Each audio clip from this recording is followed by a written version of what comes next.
Thanks for joining me, everyone. Charles Moscowitz here, every afternoon, 12 noon. And my guest is Tim Snowball. He's with the Pacific Legal Foundation. Tim, thanks for joining me. Thank you so much for having me. I really appreciate it. All right, Tim, you've written an article that was published in The Hill. Socialism is neither a fair nor, quote, progressive political philosophy. Now, it's ironic that socialism is being embraced by a lot of young people in this country today. It was rejected by our founding fathers. It's the oldest philosophy known to man, goes back to the days of the Garden of Eden, in my opinion. I think Whittaker Chambers talked about this in his book Witness. Mm-hmm. And the idea of having mob rule and an authoritarian power placed in the hand of the majority is the essence of it, and yet young people are embracing it left and right. What's going on here, Tim, do you think? I mean, please. Yeah, no, please. Yeah, no, it's an interesting point that you make. I mean, because I'm 35 years old, right? And so even I am a little too young to really remember the Cold War, right? I was a kid. I remember vaguely the Berlin Wall coming down and kind of people talking about Russia as a kid and communism and socialism. But even for me, it kind of seems like a distant memory. So you can see how kids who are in their 20s or who are, in college now, how they really just don't get it. I think a lot of the responsibility that's been shirked probably falls upon the shoulders of the professors.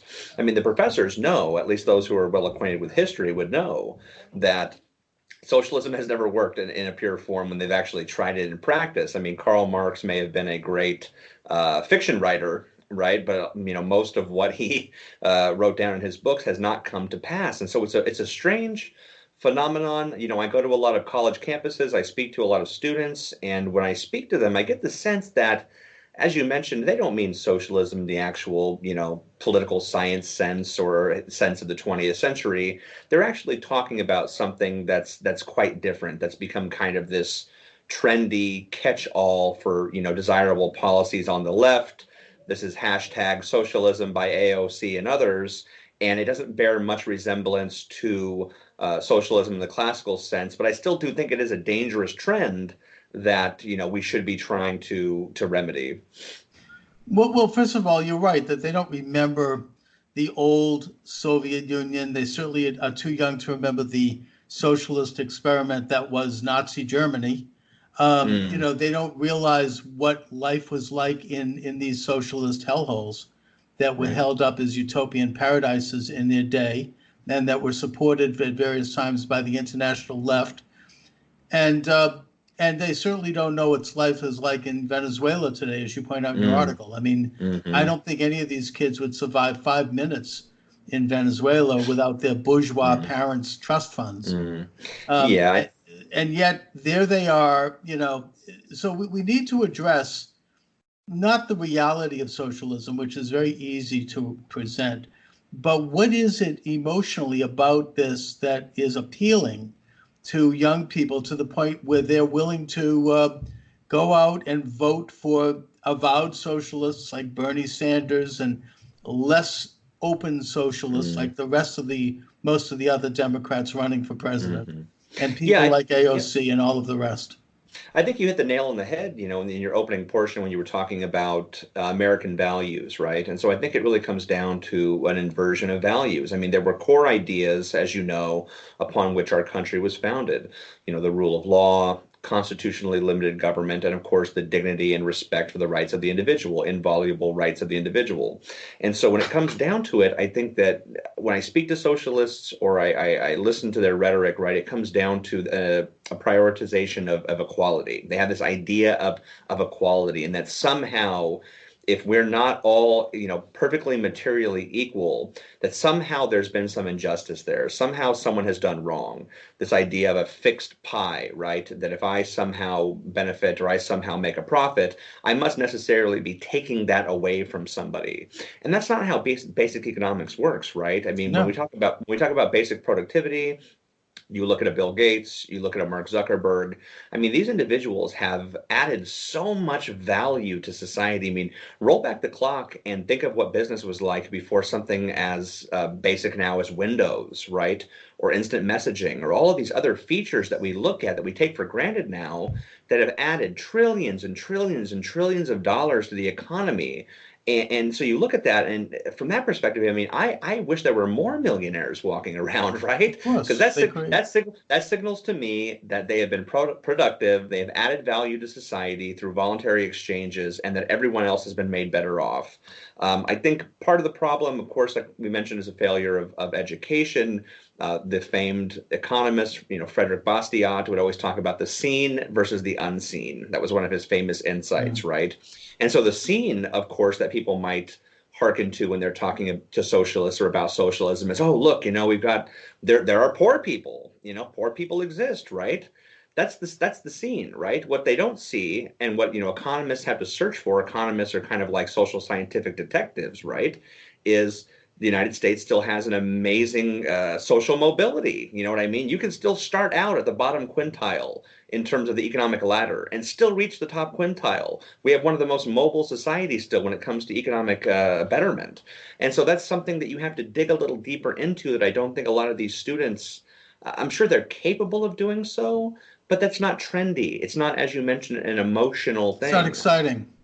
It's more difficult to think of yourself as an individual who has to work and invent yourself and go out and accomplish something and be somebody. It's much easier and much more fashionable to just sort of log into some sort of a group think that gives you a vague sense of social acceptance, which they crave, right. And which is why every socialist movement, whether it be the Nazi socialist movement or the communist movement, it draws from young people. I mean, there's big college movements. The Nazis drew from, teenagers and youth, and that was the base. And the same thing with the communist movement. And you bring up this idea of scarcity, that somehow this is something that I think Karl Marx embraced based on materialism, and this idea of that there's only a limited resource, and that money is actually a commodity, which it's not. It's an abstract value. And it negates the fact that, as you say, somebody like a Bill Gates or someone, they invented something or they put something together out of nothing and they created money. Money didn't, it's not, if somebody has X number of dollars here, that doesn't mean they're taking it away from you. It means that they created it and that money's infinite.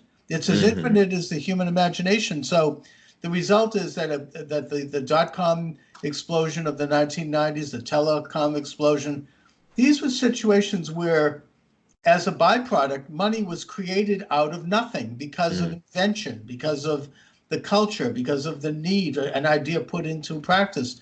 So we should celebrate the fact that these industries not only created billionaires, but they created jobs on all levels for people at all levels of skill, and they expanded our economy and our opportunity in this country and around the world. So, they're into this idea of that resources are limited and therefore they have to be divided. And it's a false idea. It's just, demonstrably untrue. Yeah, and I think you make a great point, which is that people on the right have kind of almost given up the idea that we can make a moral case for capitalism, a moral case for entrepreneurship, and kind of said, oh, well, we're going to focus on kind of the facts and the figures, and we'll let the left kind of have this narrative of the morality of it. I don't think that's true at all. I think that, when you look at American history, what you see are scores of individuals coming to our shores, looking for opportunity because they know that this is a country where you can start with nothing and you can put in the effort and you can add something of value, whether it's opening a small business or finding a position with a company where you can expand or any of these other things, or being an entrepreneur who starts from scratch and discovers the next brilliant leap forward. That's possible here. And they were fleeing from exactly the kind of systems that people would like to put in place here now. And that it goes up until the present day. I have many friends, who their parents were from other countries, who ultimately immigrated here, or who themselves started out somewhere else and made their way here. And they say, when people think about the United States in terms of opportunity, that's how they still think of it in the classical sense of there are opportunities that we don't have back home wherever they are, that we can come here to the United States and have these opportunities.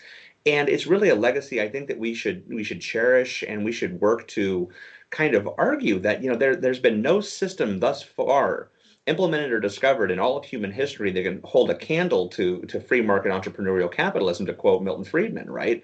Right. And so it is absolutely a fact of nature that we are sitting now upon material wealth that people 200 years ago would look at us like we're kings or something, right? There's never been greater access to goods and services, to healthcare, to education, to equal rights, or the rule of law. And so a lot of times I think hand in hand with the more, soft socialist approach are these doomsday proclamations, right? Of, oh my goodness, things are just horrible, right? And when you really think about it, I mean, there's always going to be work to improve, right? I mean, human nature is always, I think, going to be, an imperfect human nature. So our institutions and our society will reflect upon ourselves. But so there'll always be work to be done. But at the same time, I think we can fully recognize things are going very well right now. And, that's why I have to turn off the network news and not not pay attention to some of this negativity, because they're in the business of delivering bad news. Well, we're in the middle of probably the biggest period of growth in American history. I mean, certainly since World War II. And, when it comes down to it, to get back to what we're talking about here, capitalism, free market, these things are not ideologies. They are a reflection of human nature. We all want to own that which we own. We want to trade in goods and services with each other. We want to have property. I mean, property, the animal kingdom understands property. Try to invade the property of a dog and see what happens, right? These are natural. They're kind of baked in. We want to set up organizations based upon, like governments, to protect our natural rights, and associations. We're social beings. These things are all natural. But the socialist enterprise is an ideology. In a way, it's a religion. It gives a person this sense of gratification and connectedness with other people where they don't have to do a lot of heavy lifting. I mean, it's kind of, you're immediately accepted as one of the beautiful people when you join this, and you have this sense of righteousness, that you're somehow doing something good, even though you don't do anything. I mean, you're just, by being there, you must be good. And the other aspect is that the in a way, the cardinal element of the faith is this utopianism, this messianism. You're going to change human nature by making the world literally, physically a better place. It's not the same thing as Christian messianism, where you believe that a Messiah will come, or Jewish messianism. Something divine will happen because we're spiritual people, and we create a better world because we're good people. It's more like a physical thing where you use the force of man to change human nature by turning us into collective societies, but you give up anything that makes us unequal. You started by talking about this really bizarre idea that you have to have absolute equality, when that's impossible. It runs against human nature. We are all different. We all have different skills. We have different circumstances. And the answer is not to create absolute equality, but to create a society where we're free to have mobility, either upward or downward, and that we don't live in this utopia. It's not a perfect world, never will be a perfect world. It's an unfair world. That's just the reality we're in. So we can make a better world by being better people, not by using the force of nature to try to literally change human nature and turn us into some kind of a beehive, or whatever they're trying to do. Yeah, and I think that you make a great point, which is, of course, everything that you're elaborating on. I'm sure you spent time and effort, it sounds like, studying these things, Right. getting a grasp upon these things. And there's a certain sense there of having to put in the effort to understand, right? And so I think when you're presented with a lot of these things as an 18-year-old kid in your first semester, at the university, it's not as easy to see that, right? I remember when I was a transfer student from a community college. I transferred into UC Berkeley to finish my undergraduate degree, and I had a friend back home who said, "Oh, they're going to have you right away probably reading Karl Marx or something." And I said, "Oh, give me a break." I said, "I'm not even taking classes where we should even touch upon Marx." Of course, I sent him a picture of myself holding a Marx reader as I was sitting on campus that first semester, because somehow the professor for that class had found a way to work Karl Marx into the curriculum, right? Right, of So don't course. get me wrong. I mean, I've I've read Karl Marx, right? And Marx is a great fiction writer, you know what I mean? But Hmm. so was C.S. Lewis, and we're not trying to remake society in the image of the Lion, the Witch, and the Wardrobe, right? And so it is interesting because, like I mentioned before, when you look at go back through human history, when you look at how these actual policies have they played out in reality, always an abject failure, always the misery and death of millions of people, right? Every time that they've tried to implement these ideas has had to be at the barrel of a gun, right? It's always Hmm. Of course. force. Marx writes that eventually there's going to things in the system are going to reach kind of a critical mass, and that the lower class or the working class, the proletariat as he calls them, will rise up and seize the means of production and property and redistribute it, and then there'll be this kind of equilibrium that will be reached, the tyranny of the proletariat, right? I mean, this is fantasy writing, but nothing. I mean, it seems like if you're a budding socialist, you would look at this and you would say, nothing like what Marx predicted has ever come to pass. Every time they've tried to do this, they've had to implement it through force, and it's been a failure. And Right. so I think one of the interesting things that touches upon what you were saying in terms of seeking a utopia or almost a religious aspect to it is a lot of times people I've spoken to will say, well, like those countries, they never got it right. That was never real Yeah, it's not socialism. pure, right. That wasn't pure socialism. That was, they didn't do it correctly. And if Yeah, we maybe can we should just try again. Right, right, exactly. Let's. if we can just get the conditions correct, Mm. then it'll work, Oh, right? that's And that's so insidious. I mean, let's, we have had Holocaust, forced starvations, 100 million people killed, but we still need to try it again. And it's this. You say that every situation where socialism has been tried has involved the use of force, and that is, I think, a fact of history. It really can't be any other way because it's unnatural as a system. No one is going to rightfully, consciously give up their property or give up their right to trade goods and services or their right to believe in God or their right to have a family or their right to do all of these basic functions that you'd have to give up in order to create absolute equality. So they have to use subterfuge, they have to use subversion, and they have to ultimately use violence in order to forcibly implement this system. But I want to bring it up to today because we now have this movement that really has reached a higher ground than I would ever expect it to have reached, in that you actually have people that have been elected to Congress now who are open and avowed socialists and who are talking about things like the Green New Deal. Even today, there's something that's burning up the world of talk radio, is that the organization that issues SAT scores is talking about creating an adversity score, which is to say, and then the parents won't even see this, where they factor into the score your socioeconomic background, your race, your ethnicity, all of these things, and you get points for that. And you have thus, the big Ivy League colleges, particularly apparently Princeton, that is going to consider these things when they admit students in the name of creating diversity. Now, I don't see that as helping anybody, whether it be the poor white family that their child achieved and became a very successful student who may not get into that college where they otherwise might have because of their race, or the black child who is maybe will get into that college but is not really in terms of academically set up for it, and they'll either fail or ultimately the college is going to have to lower its standards in order to keep them in there, in which case everybody loses. I mean, to me, they're talking about dealing with the symptoms, not the actual problem, which is how to improve education and create a means by which people can think cognitively and develop intellectually, and also how to honor skills that maybe are needed for people who don't go to college. I mean, what's wrong with apprenticeships and what's wrong with vocational skills? I mean, these things are not honored by these radical leftists who really have nothing but contempt for working people and for skilled people. I mean, it's all this kind of artificial vision of creating and absolute, equality. Mm-hmm. No, I very much agree with you. I mean, I myself was a high school dropout. I actually didn't finish high school, and so I found myself in a situation that I think, unfortunately, a lot of young Americans find themselves in, which is I didn't have a high school degree.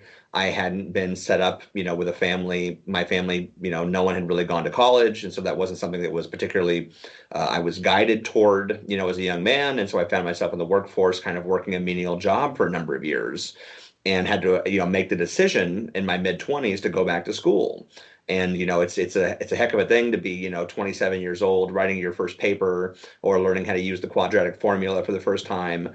But I saw firsthand a lot of times where people are being forced into a certain situation that maybe not be ideal for them or they might not be ready for. I mean, there's something you bring up that ties into to something called mismatch theory, which is this idea that if you artificially inflate test scores, or you give people some kind of boost based upon socioeconomic status or their race or these other non-academic factors in order to kind of filter them into a certain academic institution because they have some kind of diversity quota or something they're trying to fill, right? And so you have students actually be put into institutions that they actually are either not qualified for, or they forego other institutions where it might not be quite as prestigious, but they might actually do better. Right. And so this is an interesting phenomenon, right? Because when it comes down to it, I couldn't care less about a school's PR image, about how diverse they want to look, or if they have some kind of secret quota system where they're trying to fill in slots of a given type of people into their class. I mean, that doesn't matter to me at all. I'm interested in the individual, and I want to see individuals, especially those who are pursuing a higher education, I want them to be the best, the most equipped they can be in order to do well in their higher education. I mean, as someone who was a reentry student who went back to school, I understand how daunting it is and how much pressure people are under especially when they first go back to college, or if they're a transfer student and all these other things. And it's a weird thing, because I often think about Martin Luther King Jr. and his famous speech, on the steps of the Lincoln Memorial, where he's talking about his children, being judged by the content of their character, not the color of their skin. And that sounds, that I think embodies this principle of equality that we have fought for as Americans for 200 years. You know what I mean? It's always been a work in progress, but, the way that Dr. King describes it, I think, cuts to the heart of it. That's something quite different than the type of equality that modern people on the left are pursuing today, which is this idea that not that everyone should be treated the same, but that special favors and privileges should be handed out based upon group identity. And I think that those are diametrically opposed ideas. Yes, I mean those are forms of collectivism, and America has always been a nation of individuals and small business owners and people who create something out of nothing. I mean, that's what makes us the exceptional nation. I mean, it's very different than the old societies where you had an aristocracy that claimed to derive its right from God. I mean, we don't have that. We got rid of that in our revolution, and we replaced it with a nation of citizens who have equal ability to either get ahead or not. And that, and yet in that context, these collectivized socialists seem to be making major strides. I mean, I've mentioned this business of the SAT scores, how that is changing. That's a new trial balloon that's being put out there. You've got all these Democratic candidates talking about banning cows and banning airplanes and banning, this sort of and they, of course, they're absolutely gone off the deep end in their hatred for President Trump, which I think is entirely a reflection of their un-American views. Trump represents the businessman, the individual, putting aside what he actually is. I mean, the point is people represent things. Obama represented some things. I mean, Trump represents this idea that threatens the entire apple cart of what the left has been trying to build in this country for the past 100 years. He represents the dismantling of the administrative state, as Steve Bannon once put it. And so they're going berserk. What do you think is going to happen? I mean, in this, I know that I'm asking you to look into a crystal ball here, but what the heck, What do you think, Tim, is going to happen politically? I mean, the forces that Trump is facing are fierce. I mean, they are doing everything they can to stop him. Mm-hmm. What do you see coming down the pike? Well, I think I take solace in the fact that, as far as the numbers that I've looked at, most Americans still are entirely skeptical of a lot of these socialist schemes, right? I think it's very much partisan. I think it's very much grouped on the coasts. And so I do take solace in the fact that most Americans can kind of see through, I think, this fog screen. As for the 2020 election, it's interesting because like I was trained in political science as an undergrad, right? And one of the Mhm. things that you first learn in political science is, what you see on the media or what you're following in the horse race, so to speak, is not always an accurate reflection of reality, right? And Right. so, from what I can remember from my undergraduate education is when it comes to predicting whether or not an incumbent president or a candidate rather will be reelected, they can boil that down to three pretty discrete, straightforward criteria, right? And you know what I mean. You watch CNN and you think, oh my God, like they've got these poll numbers shifting every day. But I mean, if 2016 taught us anything, it's that a lot of this polling, whether it's through, direct malfeasance by the networks or whether it's just not accurate due to some kind of design flaw, we should not be putting all of our stock in terms of electoral predictions on polling data, right? But when you look at the political science, usually they'll say, okay, well, here's the three factors you look at to see whether a president or a candidate for the presidency will be elected. How's the economy doing? Right? In a down economy, people are much more likely to want to, switch up candidates, possibly switch parties, because, when there's not money in their pocket, when they're struggling to put food on the table, they're much more likely to opt for a change candidate. When the economy is booming like it is now, people are much more comfortable with reelecting an incumbent, right, and continuing kind of the status quo. Another one is party ID. People who generally vote a certain way, whether it's Republican or Democrat, are going to vote that way again. And so when we look at the electoral map, sure, there may be some shifting in some of the battleground states, but generally speaking, we see a certain sense of consistency. And then, as I mentioned, tied in with that economic heuristic is the incumbency advantage. People are just loath usually to hand the office over to someone else that's untested. When we have someone now who, for better or worse, we've known for 4 years, we know their style, we know their approach, and whether they have proven results. And so all of these factors that political scientists generally look at would bode well for President Trump. Now, I can't predict Mhm. exactly what's going to happen, right? But I know based on this data, these measures, things look, pretty well for the president. It also Yeah. doesn't bode well for the Democrats. They have something like 28 or 29 candidates now in the race. I mean, what that winds up doing is splitting up support for any one candidate. I mean, we might, for all they know, one of these backseat candidates that has 1% of the vote or less might actually be in the best position to challenge President Trump. But unfortunately, that individual, mathematically speaking, is not likely to get the nomination because once the debates start, once people start dropping out, it winds up getting forced out, and possibly you wind up with a candidate who might have the most name recognition per se, but might not be in the best position to mount a challenge. So it's going to be, as a political junkie since I was a teenager, it'll be very entertaining to watch. But as you mentioned, impossible to predict with 100% accuracy.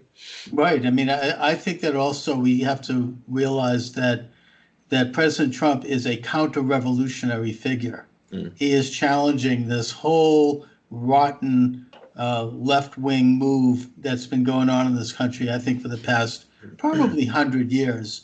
He speaks plainly. He doesn't use all this double talk, the language that that French scholar Elaine Benescon called the totalitarian language, where everything has double, triple meaning and everything is indirect. Trump, for better or worse, speaks directly, and he speaks plainly, sometimes a little too plainly, but nevertheless, we know who he is, we know what he's thinking.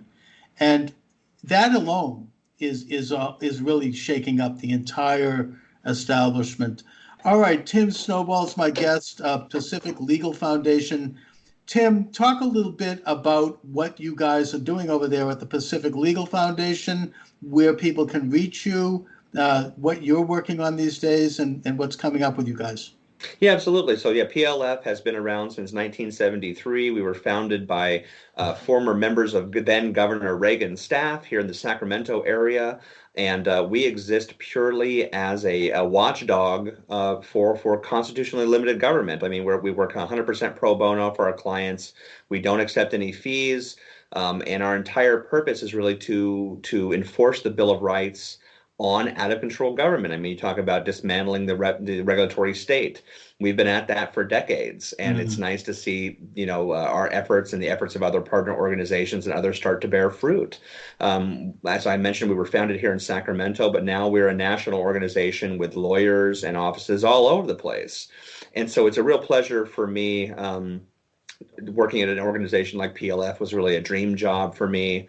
It's something to be able to come in every day and be doing work on behalf of the American people and on behalf of protecting our government from, as you mentioned, this constant sense of encroachment by out of control government. I mean, the battle, as long as there's government, the battle will probably never be won, but that doesn't mean that we won't keep up the fight and try to do our best to match every encroachment with resistance on our part, legally speaking.